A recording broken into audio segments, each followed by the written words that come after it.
Biz artıq mətn prosesorlarını qurtardıq və bu gündən etibarən cədvəl prosesorlarına baxacağıq. Daha doğrusu Excel cədvəl prosesoruna. Excel Word kimi Microsoft Office proqram paketinə daxildir. Bundan əlavə həmin Microsoft Office proqram paketində tutaq ki, PowerPoint və Access kimi proqramlara daxildir ki, PowerPoint bizdə elektron təqdimat proqramıdır. Access bizdə nə idi? Verilənlər bazasının idarə edilməsi sistemi. Okay. Gəlin baxaq biz Excel-i hardan taparıq? Bu mövzu üstə çox dayanmayacağım. Çünki biz bunu Word-də keçmişik ətraflı. Word hardadır? Hardan aça bilərik? Necə aça bilərik? Sadəcə onu deyim ki, biz Excel-də eynən Word-u açdığımız kimi hansısa hazır bir faylı açmaqdan və yaxud da Start menüdə proqramların siyahısında tapmaqdan və yaxud da tapşırıq panelinə ya da isim masasında simgəsini sıxmaqdan aça bilərik. Gəlin biz baxaq. Tapşırıq panelində Excel-i açdıq. Bir də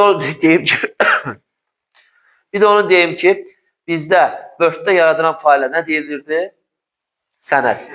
Excel-də yaradılan fayla kitab deyilir.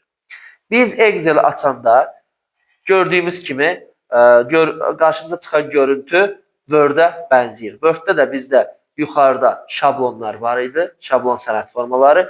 Aşağıda da əvvəllər işlədiyimiz sənədlər. Burada da eyni qayda, yuxarıda şablon kitablar, aşağıda da əvvəllər işlədiyimiz kitablar yerləşir. Biz boş iş kitabını seçirik və belə bir görüntü ilə qarşılaşırıq.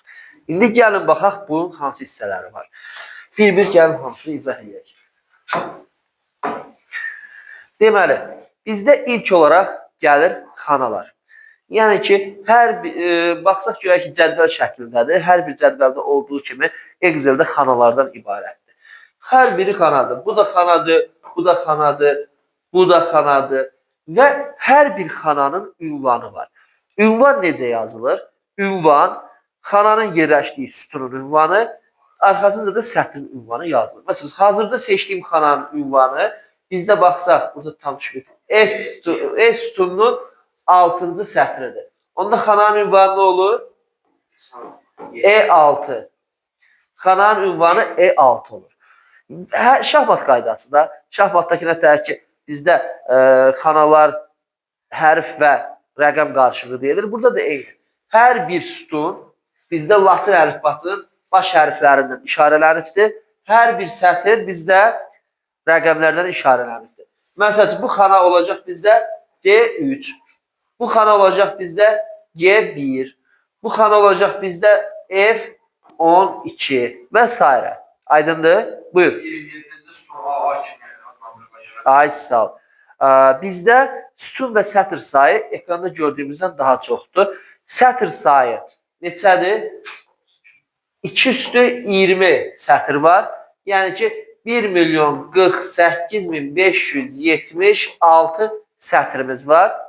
Sütun sayı da 2/14'dür.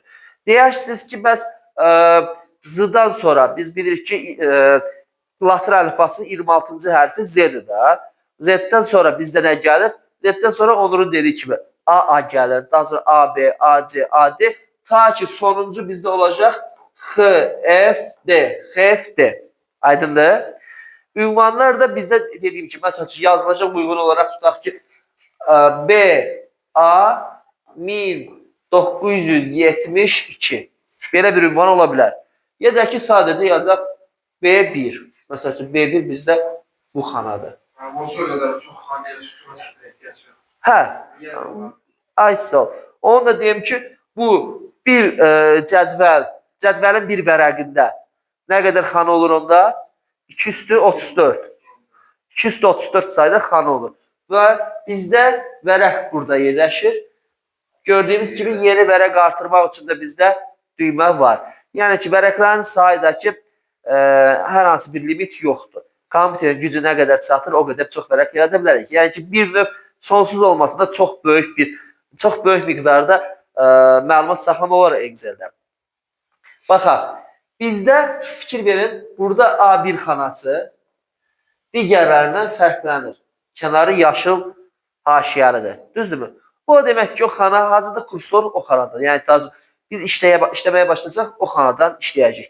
Buna deyirlər cari xana. Seçilmiş xanaya seçilmiş həmin bu A1 xanasına deyirlər cari xana.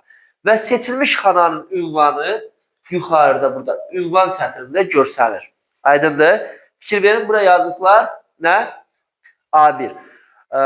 Biz xanalara keçid eləyərkən ünvanı orada yazıb keçid eləyə bilərik. Məsəl üçün, belə bir şey göstərim sizə. Belə bir şey göstərim. Hansı xananı seçiriksə, məsələn, B1'i seçdim, B1, B3'ü seçdim, B3 yazıldı.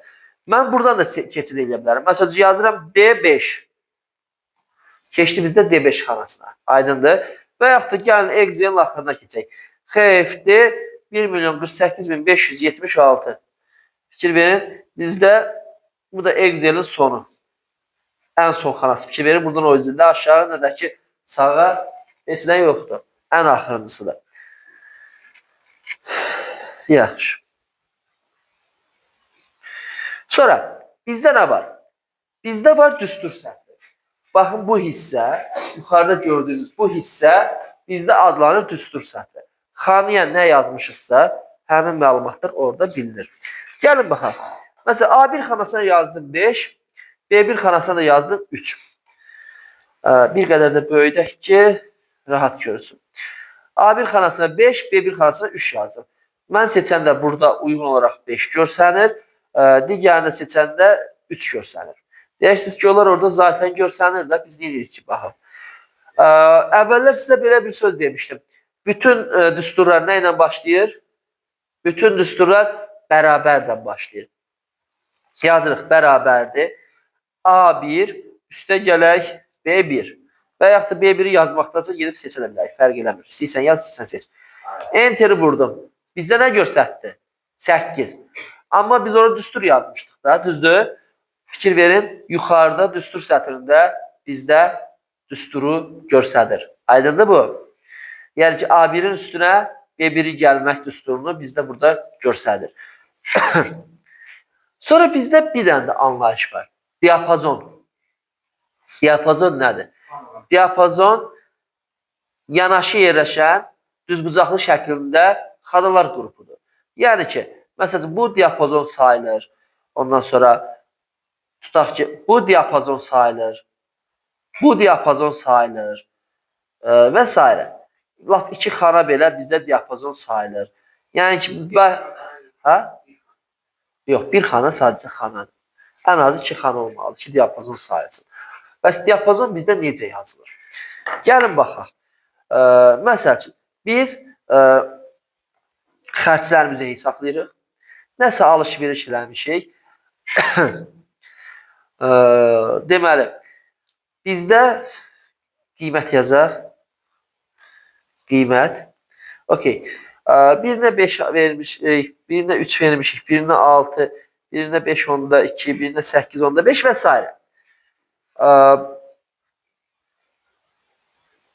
Okey. Biz burada yekun məbləği hesablamalıyıq da. Nə edirik? Yazıram. Cəm. Hə, bu deyən cəm bilinməsi üçün. İngilis dilində toplama cəm nə tərdir?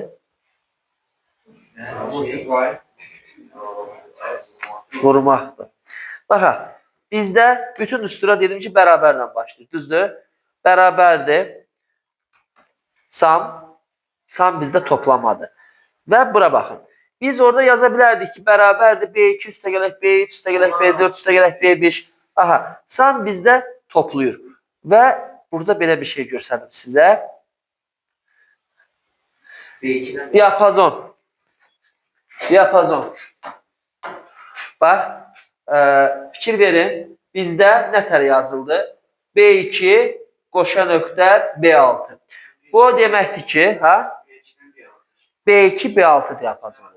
Belə olsa buradan bu Diapazon. Birinci xananın ünvanı qoşa nöqtə sonuncu xananın ünvanı kimi göstərilir. Aydındır? Gəlin başqa bir nümunəyə baxaq, onda bilərsiniz. Mən enteri vuranda burada düsturla hesabların nə qədər olduğunu dedim. Məsəl üçün, bizdə belə bir diapazon seçilibdir. Bu nədir? Kim deyər bunu?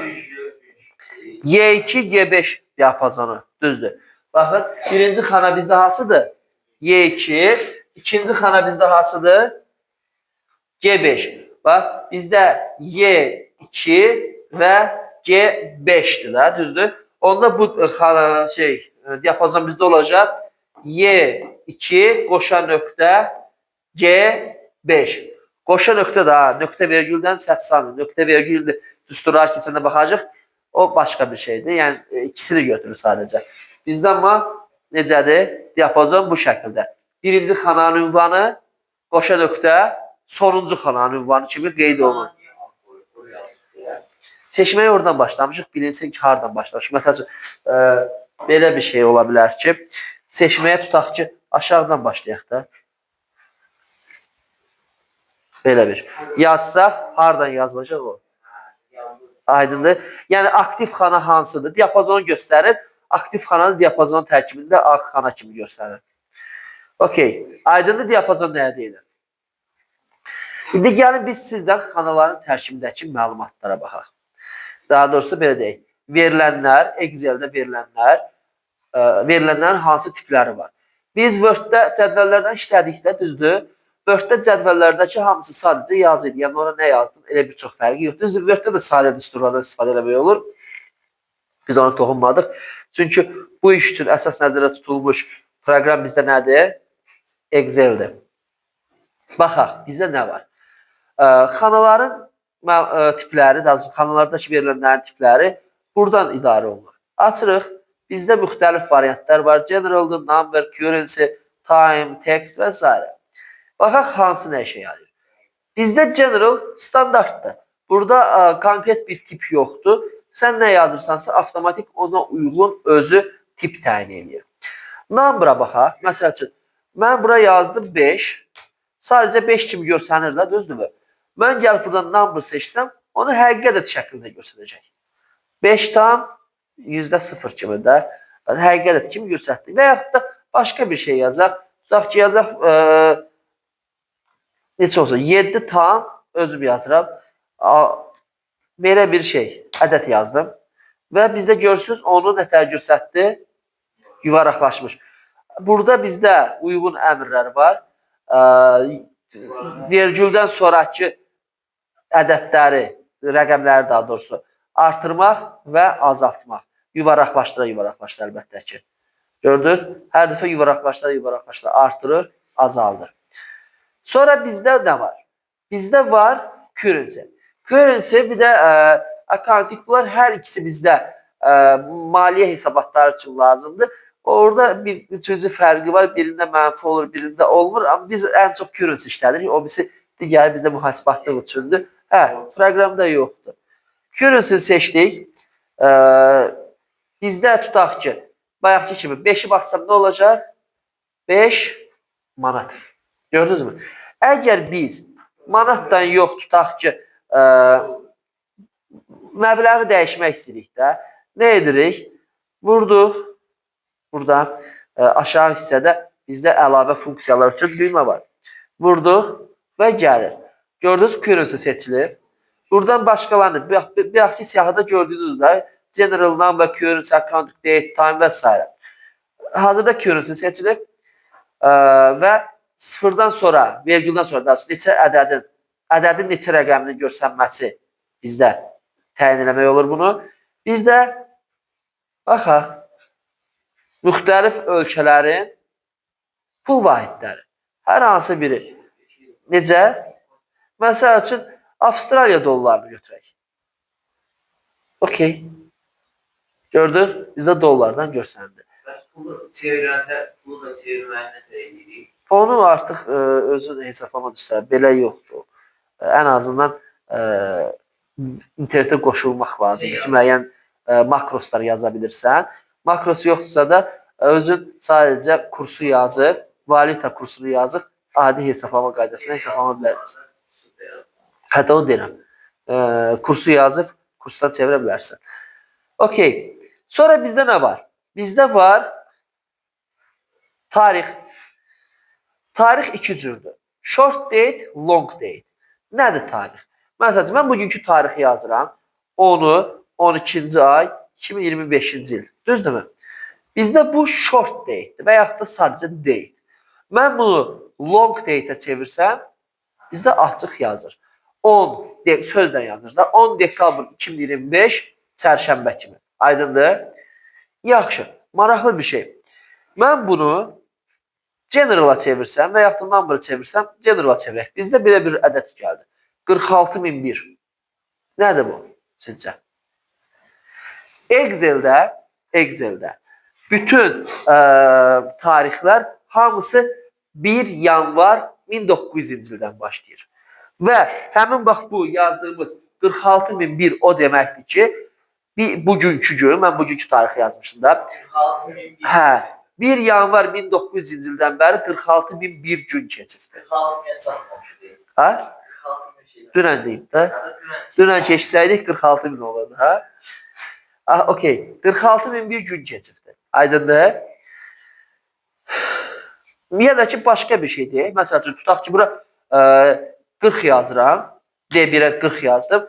Mən bunu date çevirsəm nə eləyəcək, kim deyər? 1901-ci il fevralın 10-u. 9-u. Fevralın 9-u. Yanvar 31-dən daxil. 9-u 2-ci ay 1900-cü il. Orada dediyim kimi hamısını sadəcə üstünə gün gəlməklə hesablayır ona görə. 9 2-ci ay 1900, 10 12-ci ay 2025. Bunların üstündə çıxma əməliyyatları, tarixlərlə çıxma toplama əməliyyatları və s. eləmək olur. Sonra bizdə nə var? Baxırıq, bizdə var time. Time aydın məsələdir ki, bizdə saatı göstərir. Vurduq. Məsələn, yazıram 8. 8 nə idi? Qoşa nöqtədən yazmadım. Məsəl üçün yazırıq 08:00 kimi. Fikir verdiniz 8:00 arxasında saniyəsi. Günü sonra 00'dan. Yox, onu yazmadı. Belə deyirsən, 8-i yazıb sonra keçirmək deyirsən, bunu deyirsən də sən. Yenə də 00 göstərir. Bayaqki eyni şeydir. 01.1900. O bayaqki tarixdə yuxarıda 8-i 1-ci ay, yenə də tarix o. 8-i tarix olaraq götürür. Yerdə qalanı da zaman olaraq verir. Aydındır? Ona görə də 00-dan götürür. Okey. Sonra bizdə nə var? Sonra bizdə gəlir percentage, faiz. Aha. Məsələn, mən xanıya faiz tətbiq elədim, 5 vurdum, 5% göstərir. Amma mən xanıya 5 yazıb, yazandan sonra faiz tətbiq eləsəm, 500% göstərəcək. Çünki vahidə nisbətən faiz götürür. 5-də vahidin, yəni 1-in 500% olduğuna görə bizdə faiz olaraq götürdü. Sonra bizdə kəsir var. Məsələn, mən sadəcə bura 1/2 yazsam, bizdə 1 fevral kimi götürəcək bunu. Gördünüz, 1 fevral, 1-i 2-ci ay kimi götürür. Amma mən bura, tutaq ki, kəsir tətbiq eləyib, fraction, kəsir tətbiq eləyib, 1/2 yazsam, 2-də 1 kimi götürür. Məsələn, burada yazsam ki, bərabərdir 5 çıxaq, həmin bu xananın ünvanı C23, bizdə 4/2-də 1 kimi verəcək. Yəni ki, sadəcə yazı deyil orada. Kəsir kimi başa düşür. Aydındır? Yaxşı. Əvvəlki vərəqə qayıdaq belə bir şey deyim. Burada mən nə yazmışdım? Sum B2, B6. Düzdür? İndi bura baxın. Mən bu xanıya, buradakı xanıya tekst tətbiq edirəm və yazıram. Bərabərdir. Sum, bayaqki kimi. Gəldim, bunu seçdim. B2, B6. Enter vursam burada nə yazılacaq sizcə? Ha? Tekst yadda saxlayın. Sadəcə mətndir. Olduğu kimi qalır. Olduğu kimi qalır. Aydındır? Yəni, bir xananın formatı olaraq, yəni bir xanadakı verilənlərin formatı olaraq mətn seçilibsə, tekst seçilibsə, bu bizdə olduğu kimi, nə yazdıq yaz, olduğu kimi qalacaq. Aydındır? Bir də bizdə nə var? Məlumat olaraq deyim. Bizdə böyük ədədlər var. Elmi ədədlər deyək. Nədir? Məsələn, bayaqki var idi 1.048.576. Aha. Bax, 1,05Y-06.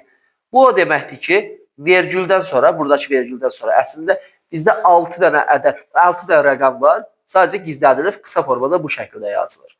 Üstünə vursaq amma gördüyümüz kimi burada necə yazılıbsa o şəkildə olacaq. Bu o deməkdir ki, yəni ədəd böyükdür. Vergüldən sonra 6 rəqəm gizlədilir. Vergül deyəndə yəni ki, vergül əslində burada onluq kəsirdəki vergül deyil də. Birdən sonra 6 rəqəm gizlədilir deməkdir. Hesablamalarda eyni. Neçə varsa odur. Amma belə deyək, sadə şəkildə göstərilir. Aydındır? Bu da elmi ədədlərdir. Deməli, yekun burax, biz bugün nəyə baxdıq? Biz bugün Excel pəncərəsinin quruluşuna baxdıq. Bir də Exceldə verilənlərin tipinə baxdıq.